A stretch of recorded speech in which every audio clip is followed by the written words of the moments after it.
back to another episode of Where the Game Lives On, the official podcast of the Missouri Sports Hall of Fame. We're in season 2. We're kind of settling into season 2.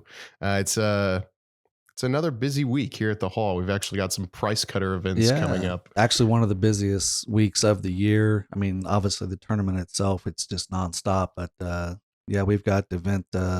Had an event last night, a banquet, and then getting ready to head down for the Clubs and Clays event today down at Ozark Shooters and Top of the Rock for the Platinum Clubs and Clays presented by Big Brothers Big Sisters of the Ozarks. And then Friday we'll be up in Bolivar at my home course, the Silo Ridge Golf and Country Club for the Children's Smile Center Poker Run Golf Classic. Yeah, for people who don't know about the Price Cutter Charity Championship, it is a Corn Ferry Tour event, and a lot of what we do is manage events around it that help raise money for local children's charities. But we won't talk too much about the Price Cutter. We've got plenty of topics to talk about today. One thing I wanted to tell you about, 3-0 in the fantasy football the morning league. chili dogs are just the morning. Okay, why is it the morning chili dogs? Explain this to the people. Well, because I get a bad rap, or you guys make fun of me because I will have an occasional chili dog from the Fast and Friendly Hot Case for breakfast, and that's the key. That's you the guys key are for discriminatory towards my breakfast choices. So yeah, when's the last time you had a traditional breakfast? You still eat traditional breakfast? Yeah, foods? I'll have ham and eggs occasionally. Ham and eggs. Yeah. See, I don't even think of ham as like a traditional breakfast Ham meat, is a breakfast. Okay. Well, I think of it as like a holiday meat. Well, like it's a holiday meat. That's once again, you can't discriminate against the food. Hey, but regardless of the food, I got to win too in fantasy this week. I'm climbing the standings. Yeah. Hey, how about this? If you're watching on YouTube, we'll actually run you through the standings each week. You can see them, and then maybe we'll give you some updates. All I'll say is if you're not in first place, the view never changes. So okay, yeah, the president is in first place. We all know that there's something going on there. Shout out Christian McCaffrey. Anyway, next topic. We got to get off of that. Something we haven't talked about for a couple of weeks. I wanted to touch on it. We're coming down the home stretch of the high school football season. They're over halfway. What, six weeks? Yeah, so 2/3 of the way through It's really starting to take shape. This past week was pretty interesting. Republic with a big win over Joplin. Mm-hmm. I don't know who is really standing out to you this season. Well, obviously, just looking across the state, there's a battle brewing up in the Kansas City area. Lee Summit West, and I think is it Lee Summit North. They're both state ranked, undefeated, so they're on a collision course. Lamar is looking like Lamar always has. Blair Oaks is obviously looking good, but in Southwest Missouri, at least around here, in these parts, Lebanon is undefeated. Yeah. They are loaded. And then, of course, Webb City has rebounded from that loss to Nixa. Nixa may have something for Lee Summit West. Yeah, we'll see, right? That's kind of what I get excited for this time of year is, the conferences, in the metro areas here in Southwest Missouri, they're really starting to take shape. Yeah. Some people are, like the Lebanons and the Nixas and whatnot are starting to run away with those races. But I get kind of interested in like the, how is Nixa going to hold up against, you don't want to Lee Summit? You got to play the games. And of course we got to get to the playoffs. But Nixa is set up for a run for a state title. And I'll just say this, they're undefeated in a very strong conference in this part of the state. And I don't even think they've played their best football. No. I mean, they find ways to win games. They're loaded. But they have so much talent. And it's like, when are they going to start even just hitting their stride? Because if they do, I agree with you. I think they might be able to make a splash, which is saying something in Class 6, Yeah, absolutely. I mean, because Class 6 is obviously the big schools, and you got to compete with those powers out of St. Louis and Kansas City. In order to do something. And like I said, Nix is built for a run. So absolutely. You mentioned Lamar. That makes me think we've got to mention Seneca, Bear Grove. Bear Grove may have something. They're undefeated. They may have something for Lamar as well. They've been building. It seems like their season ends every year with a loss to Lamar. And so they've been building and building as well. So. Yeah, it will be interesting. I'm curious. I think Seneca is class two or three. I don't know. I want to say 3. Undefeated. I want to say, so what is 3? Cardinal Ritter? Is Cardinal Ritter in? Cardinal are they Ritter, that low? I think they're number 1 in class 3. In class 3. So Yeah. that could be like, that might Yeah. be something you're looking at there. And then Nevada's undefeated. Yeah. Nevada. Yeah. And I don't know if Nevada Seneca plays still. I don't know. But that's Nevada's actually, I think they're class 4. Because I think they're the same classification as Bolivar. That sounds right. That sounds right. Did Bolivar get beat this Oh, last yeah. weekend? They lost Camden. Okay. Camden. Solid squad. The OC they lost I think they lost their season opener to Lebanon, and they've won every game since. So Lebanon is. They got a kid, Cam Durnan. If you remember from baseball, he's their quarterback, and he looks the part. Yeah. Is it Cam or Cade though? Well, they've got they've got Cam as the quarterback, but then I think Kaysen, maybe a younger brother, is. So there's several of them. I don't know. There's several of them. There was another Durnan that was playing free safety and receiver. I got a buddy up there who coaches basketball, and I'm sure he could tell me. But that's a talented little. But yeah, the quarterback was just he could throw it. What is it about families like that coming out of Camden? You got the Shores, maybe the Durnans are the modern day version of that. I guess I don't know. That might be a stretch, but Camden, they keep it in the family up there. I guess no jokes. Yeah, but they're a solid team as well. So yeah, no doubt. I'm sure they would love a rematch against Lebanon. I'm sure they would love to get some revenge on that little Highway 7 battle. I spoke at a career day here recently in Lebanon.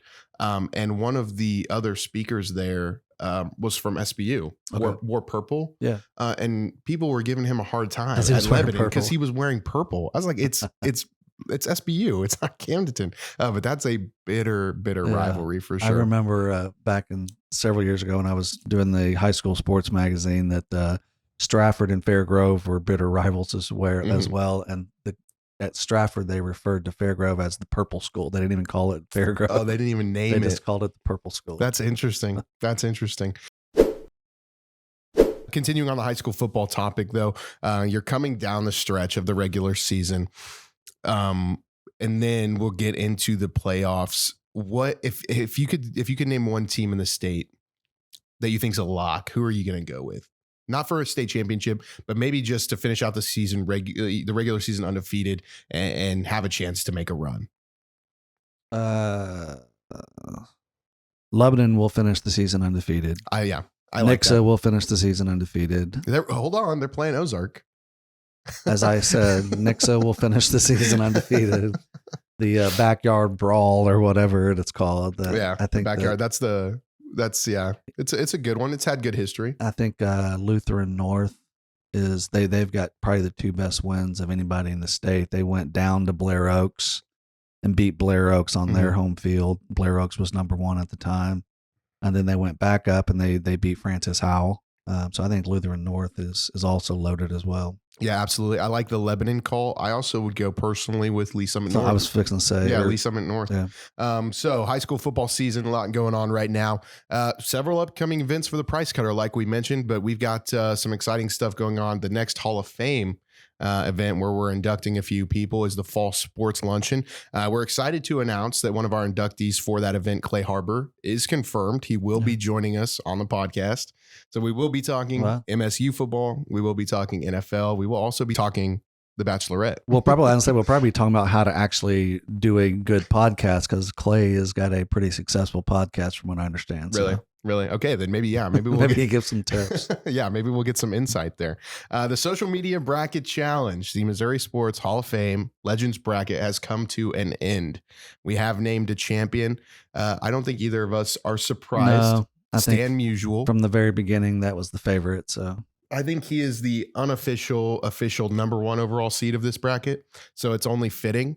It makes sense to us because, well, he has a life-size statue here, the Boy and the Man statue. Yeah. And not only that, the Hall of Fame is located on Stan Musial Drive. Yes. Right. And do you know the history of the Boy and the Man statue? At least it was supposed to be outside at Busch Stadium. Yeah. And for whatever reason, it has a permanent home at the Missouri Sports Hall of Fame. So I really like it, though, because a lot of the comments that we saw with this bracket is it went kind of beyond, I guess, the abilities, right, of some of these people. They really bought into the legacy and who exemplified Missouri sports. And I think Stan Musial was really, really well known for representing Missouri sports, but also having a lot of success on the field and then doing things off Even the after he field. retired, he was very accessible. He was he signed everything. I mean, his harmonica playing, he was just very down to earth. I actually had a chance to meet him once, the very first Springfield Cardinals game, the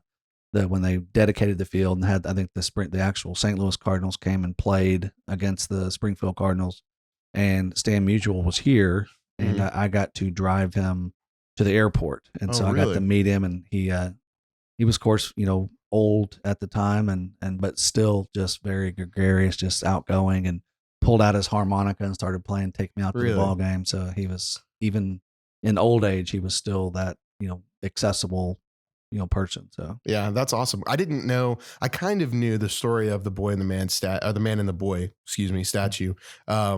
There's not another one like that anywhere, right? No, that is it's based off of if I'm not mistaken, a Norman Rockwell. I may be completely wrong.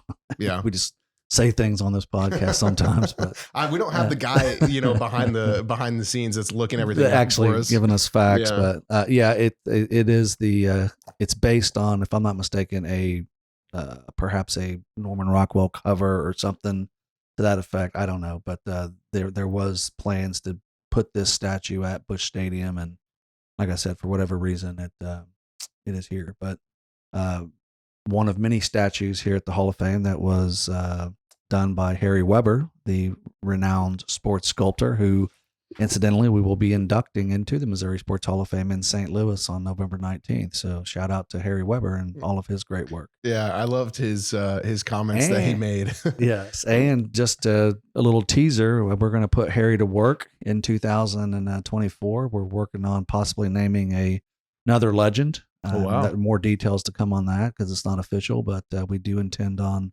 adding to the 37 legends that are currently. So that's awesome. I loved his comments that he made about he appreciates the Hall of Fame recognizing him and also keeping his pockets full. For anybody that doesn't know, we've probably mentioned Legends Walkway. It is the biggest collection of his work in one place. Yes. So yeah, anywhere in the world. Yeah. He's awesome. He's great. Yeah. He deserves recognition. 100%. And I don't even know if, well, anyone who's been to Busch Stadium and seen the statues outside of Busch Stadium, Harry Weber did those. He's just a super humble guy, though, too. He's kind of like, I appreciate the recognition, but you can just admire my work, you know? Hey, we've mentioned it. We've brought it up before. Before I forget, we've got the raffle for the helmet. It is live. You see it right there on the desk if you're watching on YouTube. Andy Reid, Pat Mahomes, Travis Kelce, a.k.a. Taylor Swift's boyfriend. It's signed. It's a full-size helmet. It commemorates the Super Bowl victories, too, in the last 3 years. Link will be in the bio. Feel free to click on it. Give it a look. You can buy one for $25 per chance. You can actually get 5 chances for 100. Yeah, get you that extra bonus chance there. This is one of a. I mean, it's not necessarily one of a kind. I guess it's one of a kind in the sense that it's the way it's signed, but we're going to draw on December 1st, and so this is a great opportunity. You don't even have to be a Chiefs fan. This is just a memorabilia fan. This is a great piece. So absolutely.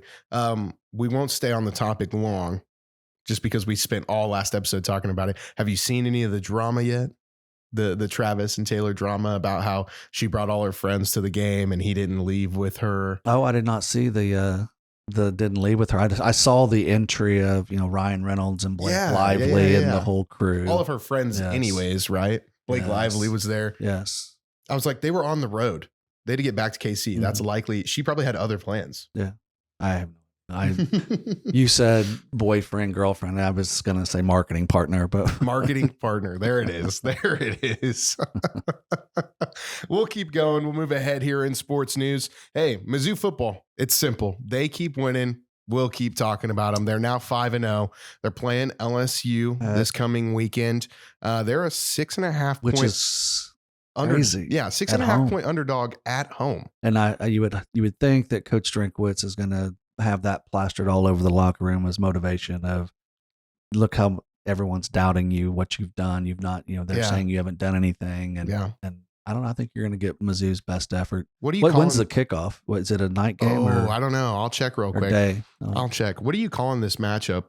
I think it's Bowl? a high noon kick. So which that's the Battle of the Tigers. Is that what you're saying? The Tiger Bowl, yeah. So it's a high 11 a.m. kickoff. Yeah, that's which. I mean, you would hope that you'd get a night game and get the students all lathered up for that one. But, absolutely, but still, absolutely. See, I disagree with that though. I disagree with that. I'm a proponent of the 11 a.m. kickoff. Now, Colorado playing an early kickoff game the other day. That's a little too early against USC at 10 a.m.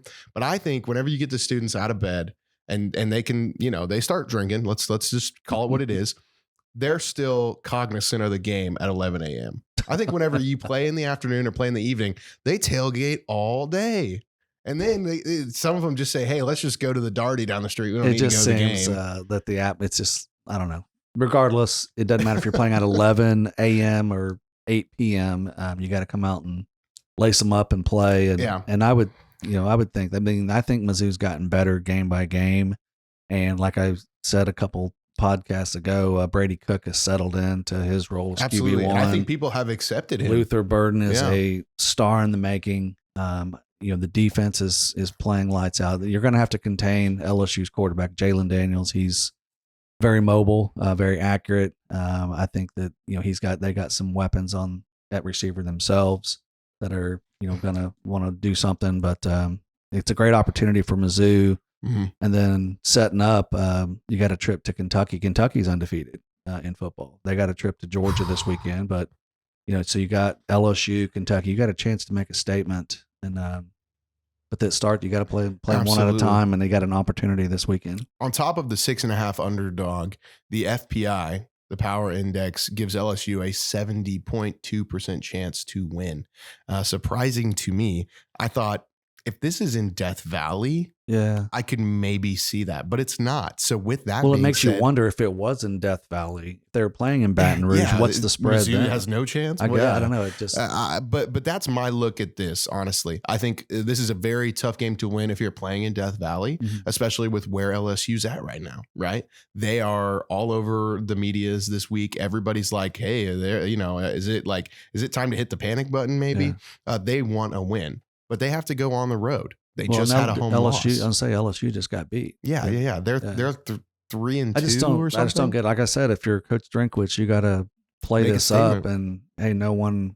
Everybody's doubting us, and you play it up and just have them absolutely chomping at the bit to get out there on Saturday. The prime time effect for it. It's personal, I guess. Yeah.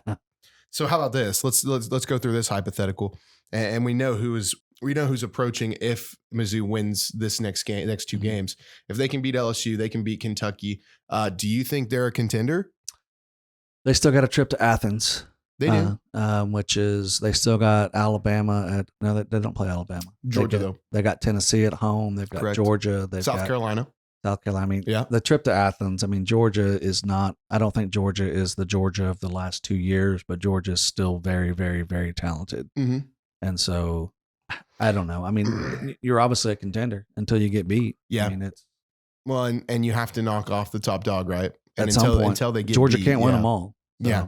Well, and they looked, they're good. They looked human though this past weekend. Georgia looks beatable. They are very, very talented, but they are beatable. Yeah. Yeah. Not as much as the NFL, but even in the NCAA. It won't surprise me if Kentucky goes down and beats them on Saturday. I'm not really calling the upset. I'm just saying that Kentucky is kind of comparable to Mizzou. I think super dog pick. I think that Mizzou Kentucky game next week is going to be a dogfight, and that's kind of weird because they're both cats. But it'll be a cat fight. The cat fight, I guess.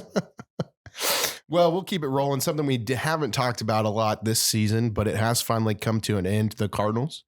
They have finished the season. They did miss the playoffs, but it was just an exciting weekend of festivities. This past weekend. It was kind of. You already knew they were eliminated a couple weeks ago from playoff contention. It was certainly probably one of the most disappointing seasons for Cardinals fans in a long, long time. I saw some stat that the 90 something about 90 losses. How many times that they've lost 90 games, and they had a chance to tie the record. They of course won over the weekend, so they did not tie that record. But very disappointing season. But then I think the last couple of weeks it was really good for Adam Wainwright to win his 200th game. That was kind of a big deal. And then just this last weekend celebrating Wainwright's career and, him getting I was getting chills, when he came out for the at bat and then gets the standing ovation. Yeah. And it was kind of neat. And even hearing him, who thought Adam Wainwright country music star, but he's got the concert Saturday night and just his, you could tell he appreciated being a Cardinal for life. Mm-hmm. He appreciated what it meant to wear the birds on the bat for his entire career and just acknowledged that. So that was very, just a neat send off. And then of course on Sunday you've got, the trio back together with Pujols and Molina. I really enjoyed that. So that was kind of neat, but it was a nice way to end a very disappointing season. And like I've already seen, like Nelson Arenado has already said, hey, it didn't go the way we wanted, but we will be back next year. And so I don't think the Cardinals are going to be down forever. I think they had a bad year, and we'll see what happens. Yeah, certainly. I thought it was a really cool weekend. I loved Yachty and I loved Pujols being there. I would enjoy talking to Waino about if that's what's next for him with the country music and stuff. Obviously, I think he just wants to sit down. I saw yesterday he's actually going to be in the booth for the playoffs doing some color commentary. That is sweet. The guy, I can see the guy's name. He played for the White Sox. He was a catcher for the White Sox. Canerco? No. I can see this. Peavy? No. AJ Przinsky. Yes. Okay, I got there. He is in the booth doing some work with AJ. Okay. For the playoffs. So awesome. I'm not sure what channel or network, but I would like to tune into that. But that's, it was. I did see that he was watching the day after on Monday. He was watching Field of Dreams, and he posted it on Twitter and said his wife said that was the worst thing he could do on the first day after retirement. Oh, man. Yeah. He was getting some thoughts. So one of the cool things, did you see is it Chris Carpenter that made the comments? Did you see those comments that he made towards him? I thought that was really cool. I thought that was probably my favorite part of the whole weekend, as he was like, I really enjoyed, Adam looking up to me as a pro and stuff, but he had more impact on me than I ever had on him. And I was like, man, that probably speaks volumes to just like, everybody knew he was a good baseball player. They're all talking about, is he going to go into Cooperstown, et cetera, et cetera. But it's like, hey, this is a really good guy. Yeah. I thought that was really cool too.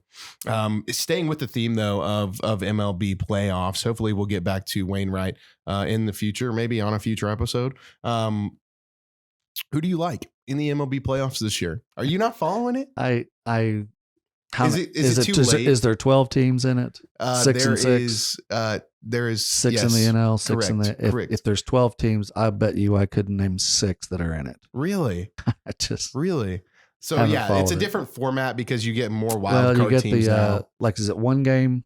No, is it a 3 games for those wild cards? Okay, and then but they're out. But they're at the home team. It's not. They don't alternate. It's all at one spot, right? That sounds correct. I think the home team hosts all 3. I may be wrong on that. I don't know who won what. I think Baltimore's in it. I think Houston's in it. The Dodgers are $500 million team. May as well be. They just stockpile time. You are correct. If you're going to make me pick someone, I will say. I know Atlanta is loaded, so I will say Atlanta. I like the Braves as well. I don't want to pick the same as you, though. If I picked one with my heart, I would pick the Baltimore Orioles. I want to see that young team make a run. Do I think they can? No, absolutely not. Do not. So I would then go with the Astros. I like the Astros. I like the Dodgers. They both have been there.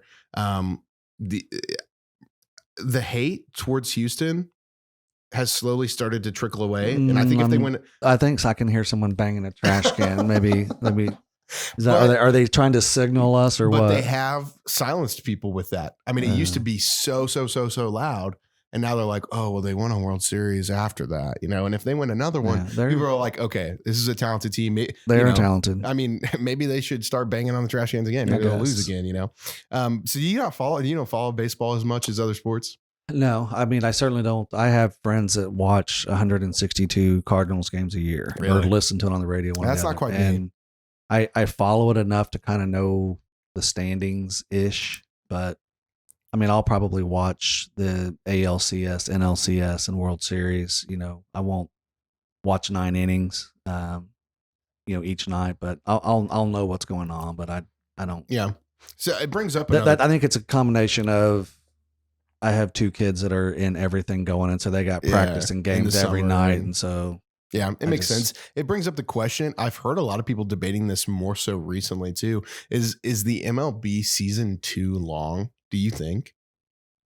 For me personally, I'm not even thinking about it. It's I find it hard to get into in the spring because there's other stuff going on. Whether it's I know that I've been to the Final Four in Phoenix before. Last time it was in Phoenix. It's actually back in Phoenix this year, but the last time it was in Phoenix out in Glendale was season opener. So we actually went to an Arizona Diamondbacks game. So that's like the first weekend in April. There's another team in the playoffs, right? Young team. No idea.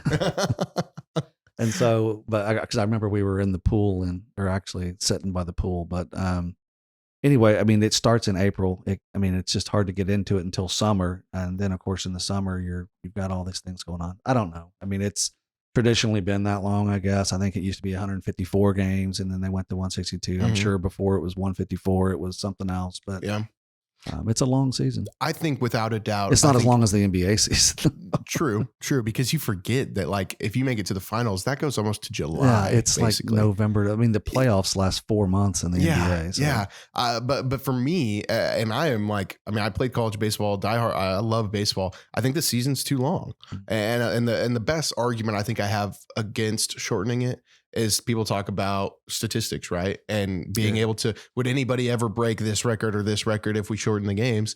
Yeah, I love that. But at the same time, I think it just hurts the MLB so much to have the most important games when football is going on. You're not going to shorten the season that much, right? No. But I think 120, 130 games, get those playoffs started there like at the beginning of September, and then unless you're playing the World Series before Labor Day, you're always going to be going against the NFL. And the NFL is what it is. If you have a World Series game on a Sunday in the fall, good luck. Yeah. No, I agree. And Saturday, you're going against college football.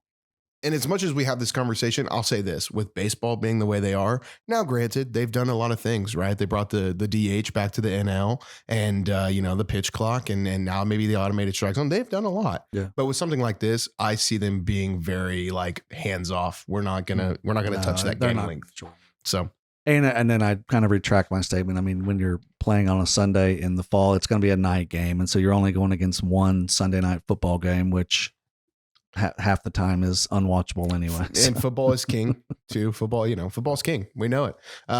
Hey, we're coming to the end of our time here. We appreciate whenever you can sit down and listen to another episode of Where the Game Lives On. We just enjoy having you in, talking about what's going on here at the Hall of Fame, maybe what's going on in pop culture, maybe what weird breakfast foods we're eating, but keep up with everything we've got going on. Buy a helmet raffle ticket. Why not? Follow us on social medias. All of the links that you need, you can find in the description down below. So be able to click on those. And hey, follow us and keep up with what we've got going on. New episodes every Wednesday. We've got some guests that are going to be lined up. We will let you know about those as they get confirmed. You just stay right here with us. You got anything for the people, Byron? Nope. We'll see you next week. Awesome. Have a good one.